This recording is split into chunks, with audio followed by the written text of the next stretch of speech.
5 Worst Dates. I never thought I'd be writing this, but after what happened last night, I need to share my cursed dating history with someone, and the internet seems like the perfect anonymous void to scream into. Besides, maybe you'll learn from my mistakes, so my suffering won't be completely pointless. The coffee shop catastrophe. It started 6 months ago. I was fresh out of a 5-year relationship and hadn't been on a first date since college. Dating apps weren't a thing back then, so when my friend Sarah insisted I download Tinder, I was skeptical, but desperate enough to try anything. My first match was with a guy named Marcus. His profile said he was a coffee entrepreneur with a passion for sustainable farming. His photos showed him smiling in various coffee shops, looking like a hipster version of Chris Evans. We messaged for a week, and he seemed normal, funny even. When he suggested meeting at his favorite independent coffee shop downtown, I thought, perfect. Public place, casual setting, daytime meetup. What could possibly go wrong? Everything could go wrong. I arrived 5 minutes early and grabbed a table by the window. When Marcus walked in, I almost didn't recognize him. His photos must have been at least 5 years and 30 pounds ago. But hey, I'm not shallow. Appearances change, and I was more interested in his personality anyway. He spotted me and smiled, walking over with a strange, bouncy gait. As he got closer, I realized he was literally bouncing on his toes with each step. "Hi, I'm Marcus. So great to finally meet you." His voice was about 3 octaves higher than any grown man should be, and loud enough that several people turned to stare. I smiled politely. "Nice to meet you too. I'm so excited about this place. Have you been here before?" They source their beans directly from a small family farm in Colombia that I actually visited last year. The farmer's name is Eduardo, and he has the cutest dog named Pepito who follows him everywhere. Before I could answer, he bounced away to order our drinks. I checked my phone, wondering if I should fake an emergency, but decided to give him a chance. Maybe he was just nervous. He returned with 2 tiny espresso cups. I ordered us both their signature single-origin Ethiopian espresso. It has notes of blueberry and chocolate with a hint of jasmine on the finish. I thanked him and took a sip. It tasted like coffee, strong coffee.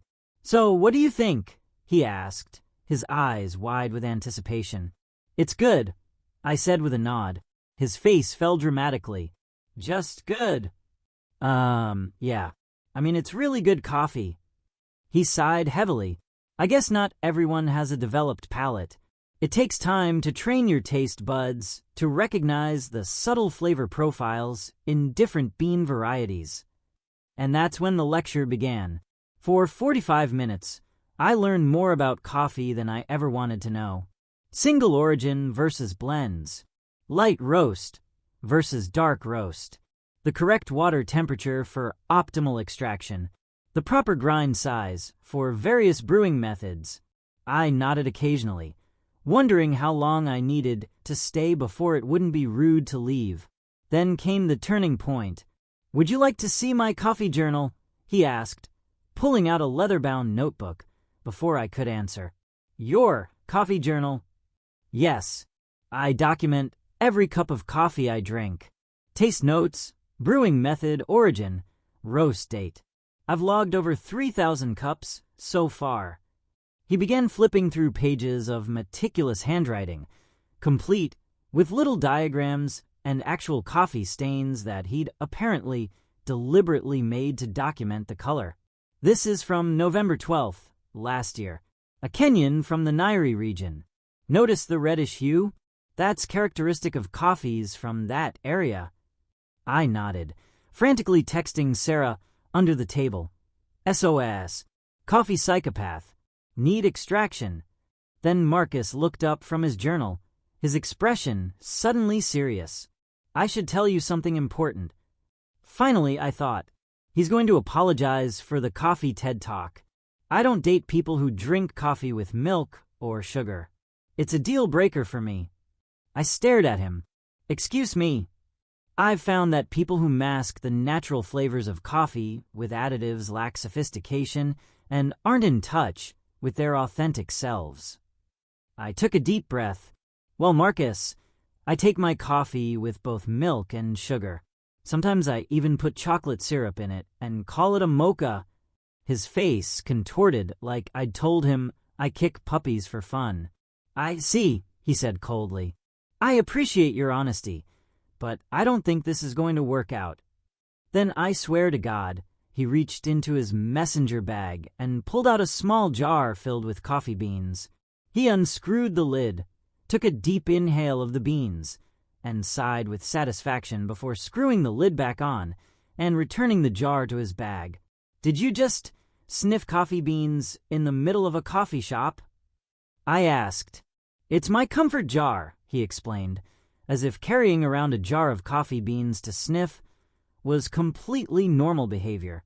When I'm stressed, the aroma centers me. I couldn't help it. I started laughing.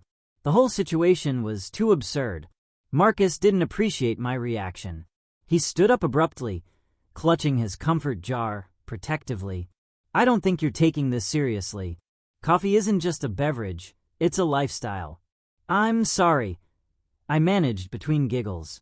But you literally just broke up with me over coffee creamer and then sniffed beans from your emotional support jar. His nostrils flared. I wish you well on your journey, he said stiffly, then turned and bounced away.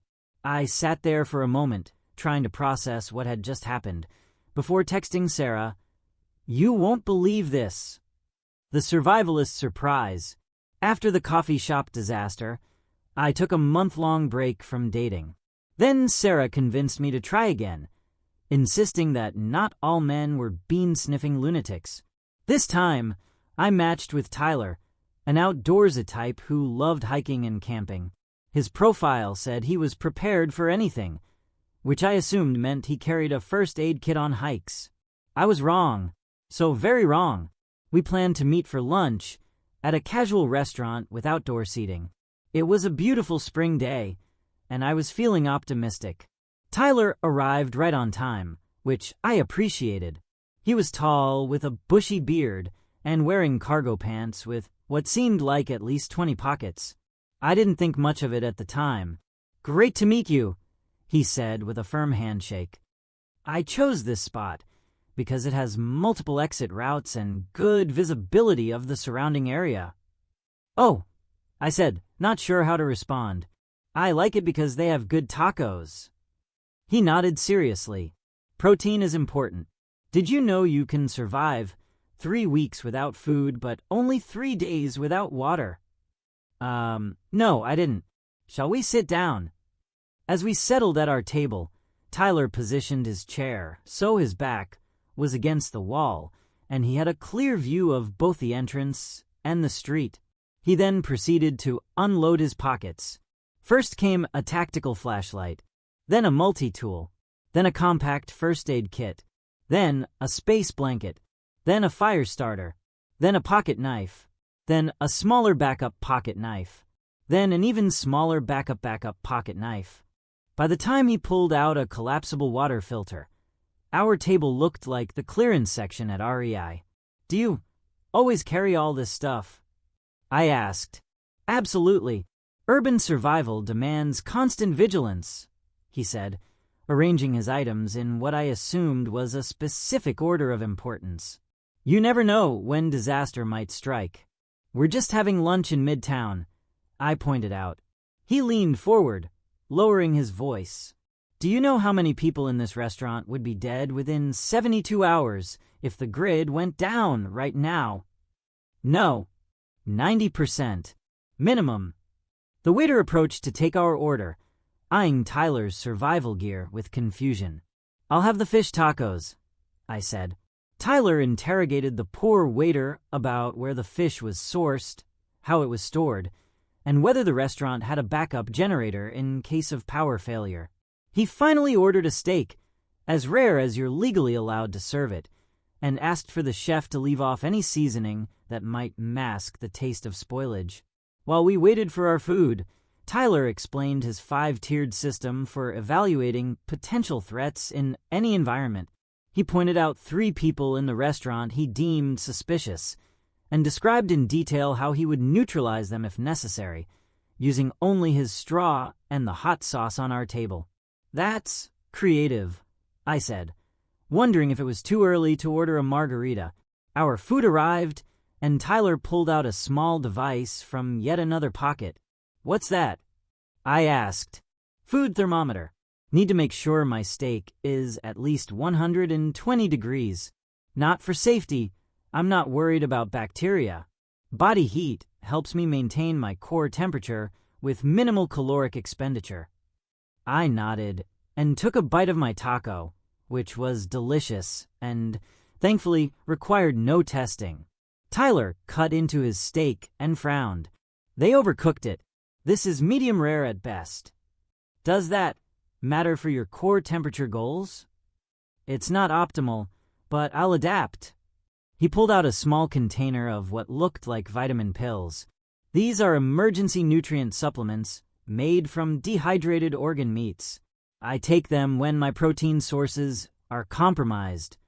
He swallowed 3 pills with water from his own metal canteen. He had declined tap water as potentially contaminated with microplastics and government additives. The date might have been salvageable, if not for what happened next.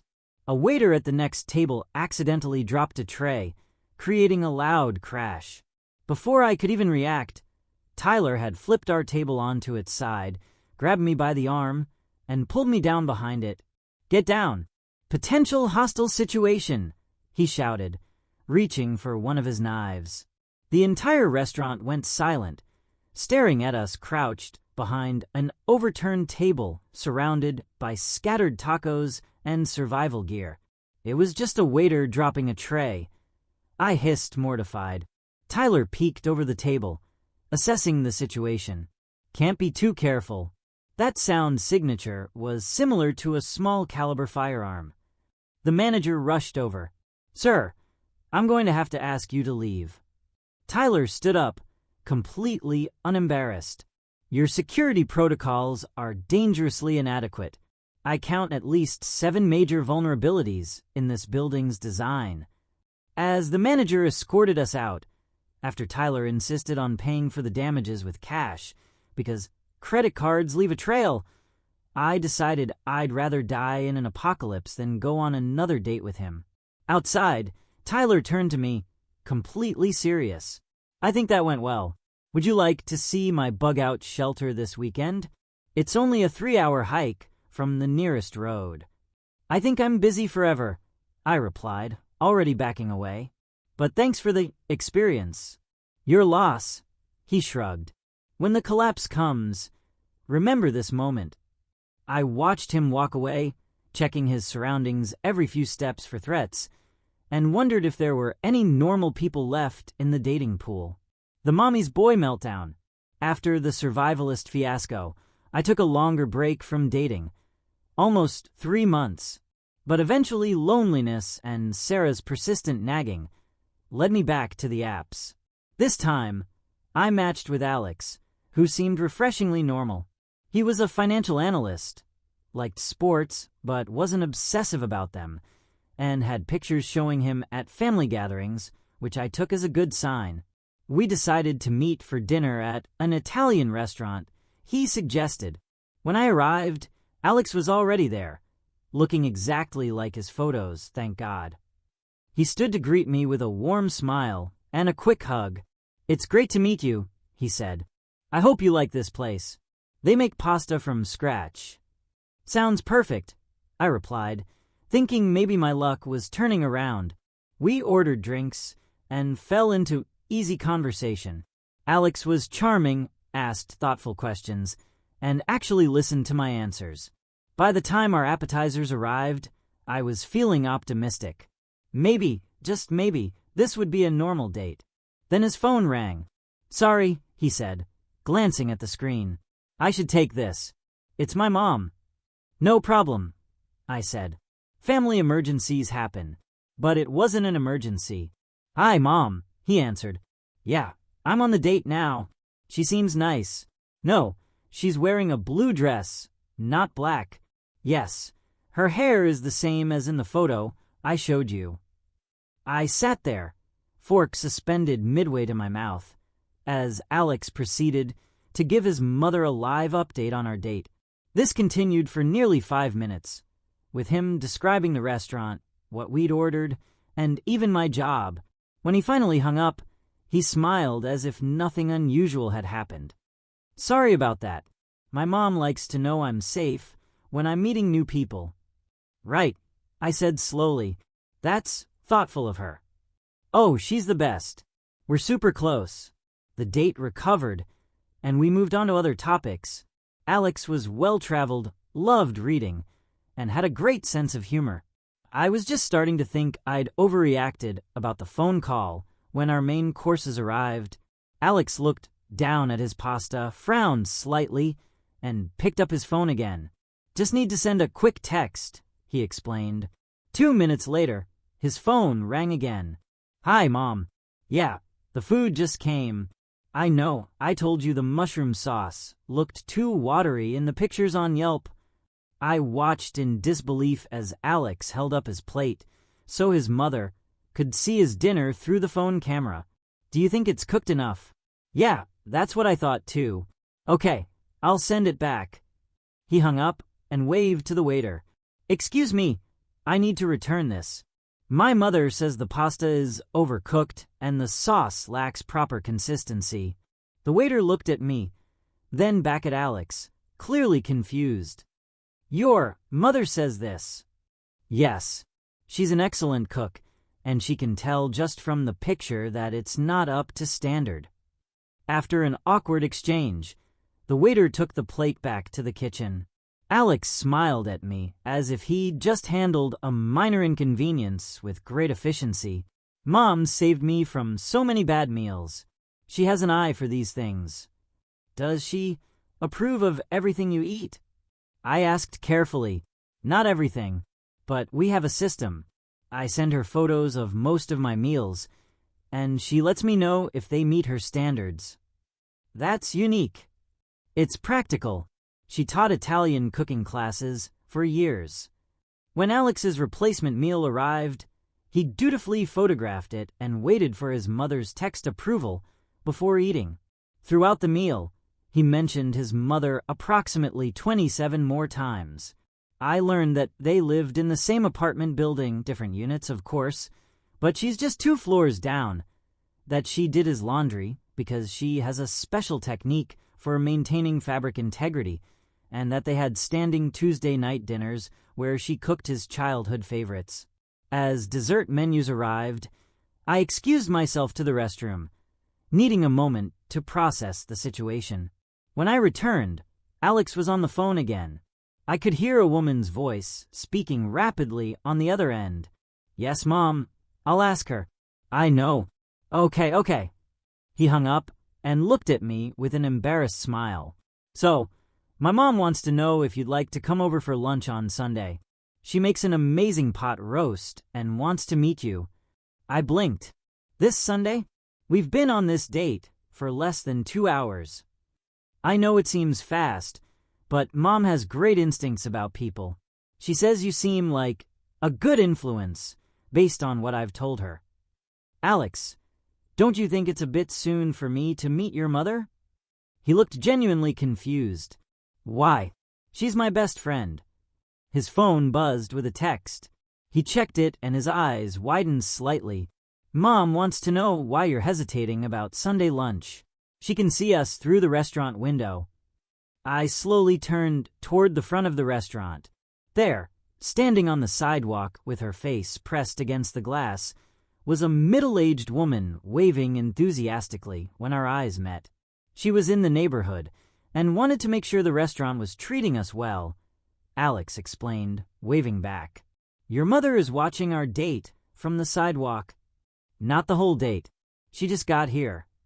The woman made a gesture indicating she wanted to come inside. "Oh, looks like she wants to join us for dessert. You don't mind, do you? She loves tiramisu." Before I could answer, Alex was already waving her in. I watched in horror as his mother bustled toward our table, purse clutched to her chest and a wide smile on her face. "There's my handsome boy," she exclaimed, pinching Alex's cheek before turning to me.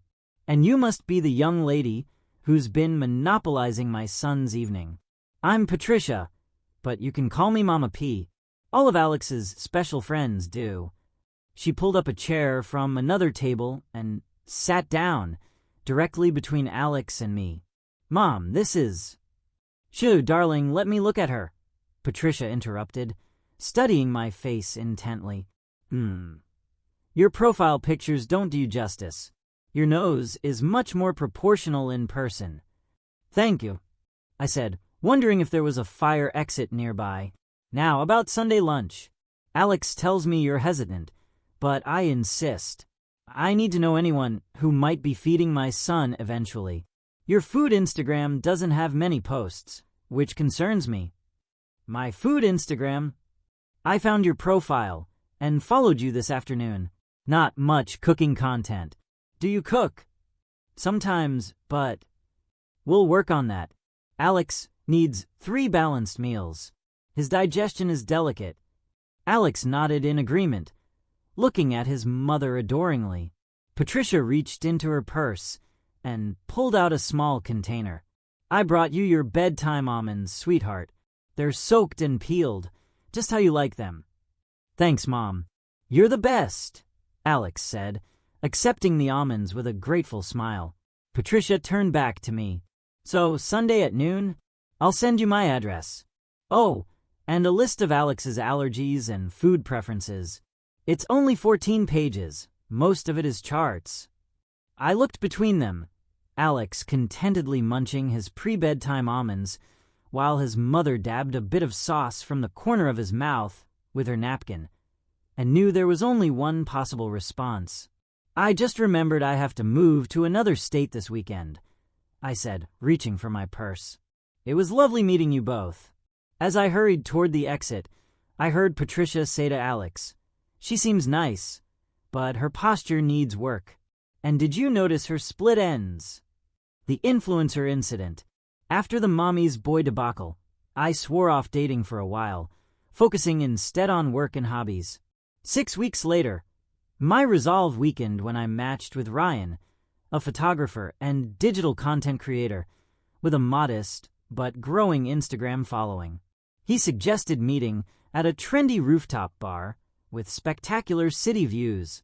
I agreed, thinking it sounded like a fun, low-pressure environment where we could get to know each other.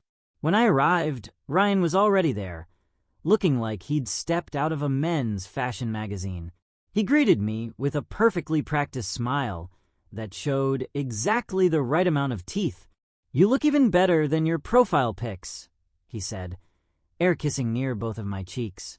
"Thanks," I replied. "This place is amazing." "Right. The lighting is absolutely fire for content."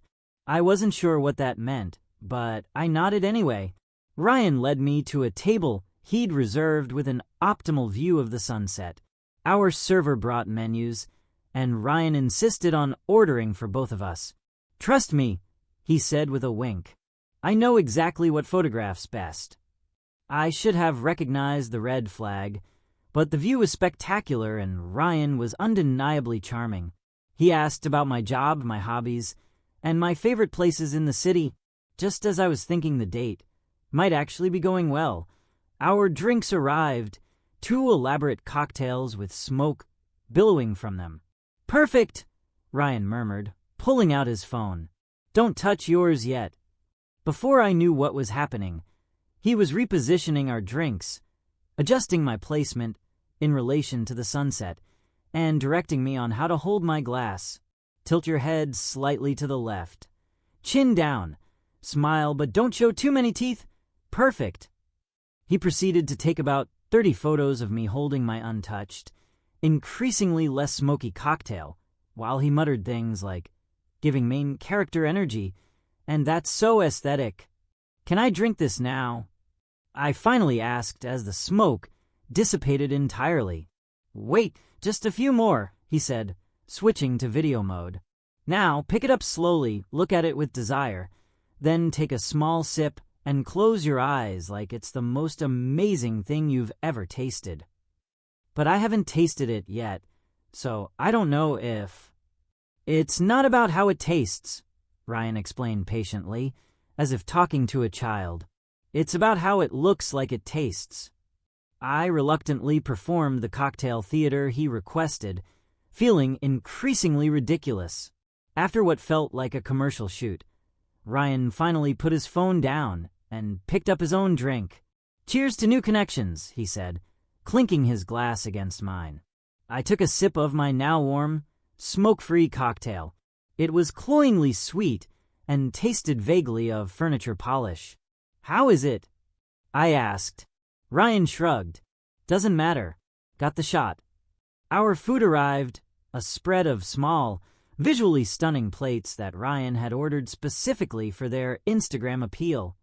Before I could even think about eating, Ryan spent 15 minutes arranging the dishes, asking me to hold various items at specific angles and directing my facial expressions. Look hungry but sophisticated.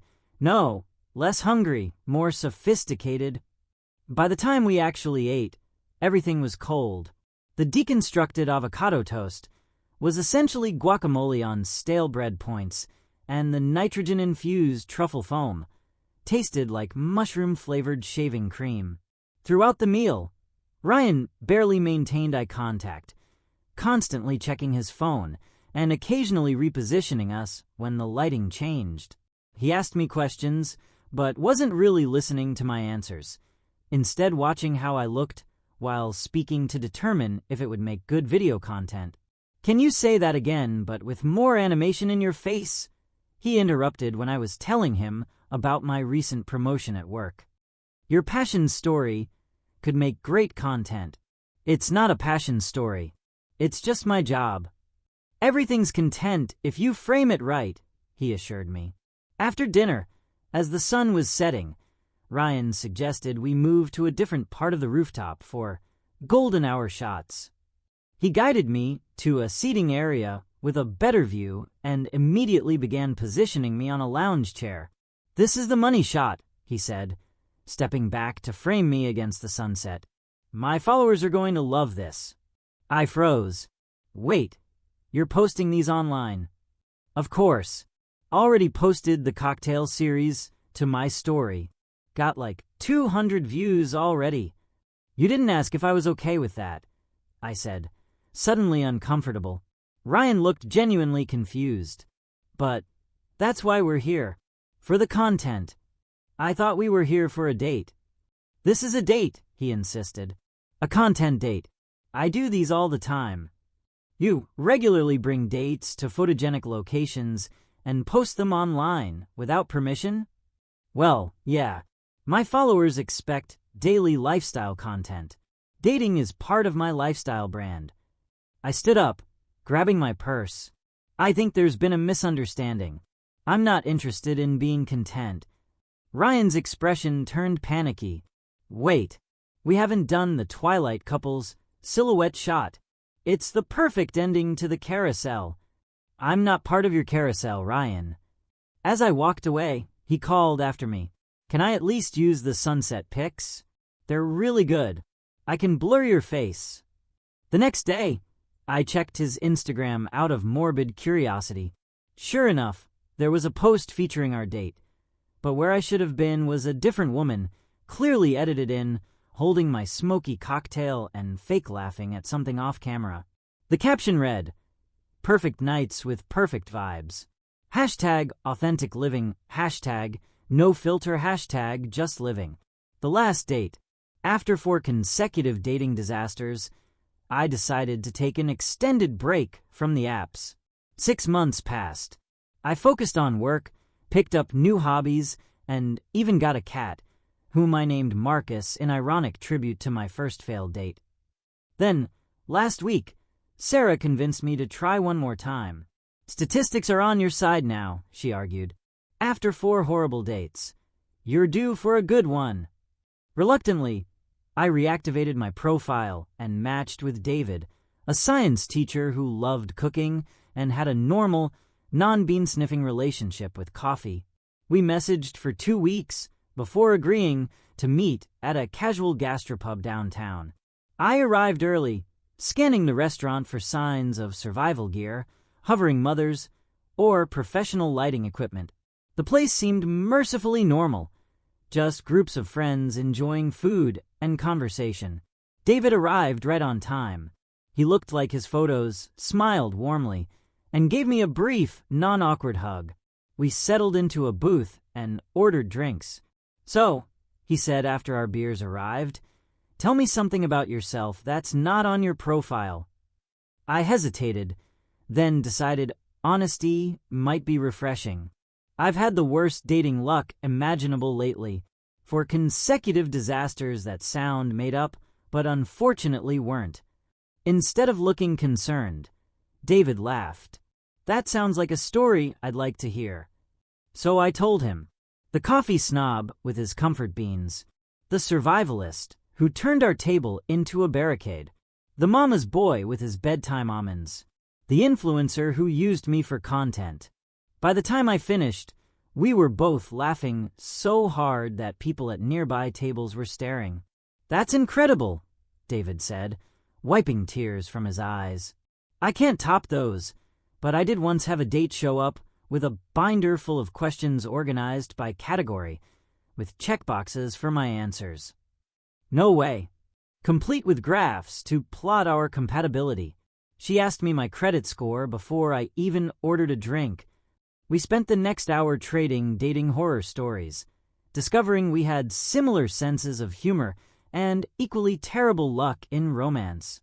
The conversation flowed easily, covering everything from favorite books to embarrassing childhood memories. No survival tips, no mother's opinions, no photo shoots. When our food arrived, David didn't inspect it, photograph it, or call anyone for approval.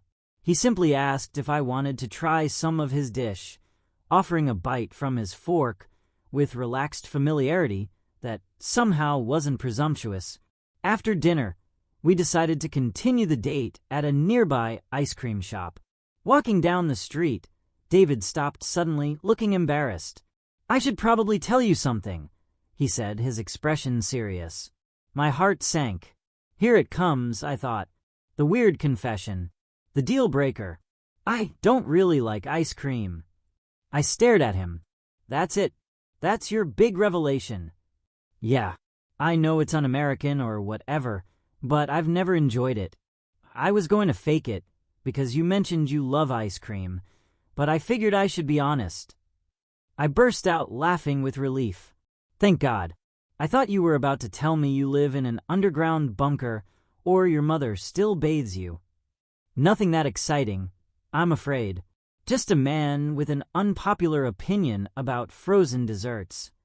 We went to a cocktail bar instead, where the drinks were normal, no smoke, no elaborate garnishes, and the conversation continued to flow easily. When the night ended, David walked me to my car and asked if I'd like to see him again. "I would," I said, surprised by how much I meant it. He smiled. "Great. And I promise not to bring my emergency survival kit or ask my mother's permission first." That's a very low bar you're clearing there. Sometimes you need to start with the basics. Last night was our second date. We cooked dinner at my place. He's actually a great cook. Played board games and talked until 2 a.m. No red flags. No weird hobby obsessions. No emergency contacts called. I'm not saying he's perfect or that this is going to work out long term. But after 5 dates, I've learned that sometimes the best date isn't about finding someone extraordinary. Sometimes it's about finding someone refreshingly, wonderfully normal. So if you're out there struggling through the dating apocalypse, keep going. Your normal person might be waiting just past your next dating disaster. And if you happen to match with a coffee entrepreneur, a survival expert, a man with a suspiciously close relationship with his mother, or anyone describing themselves as a content creator, run. Trust me on this one. The end.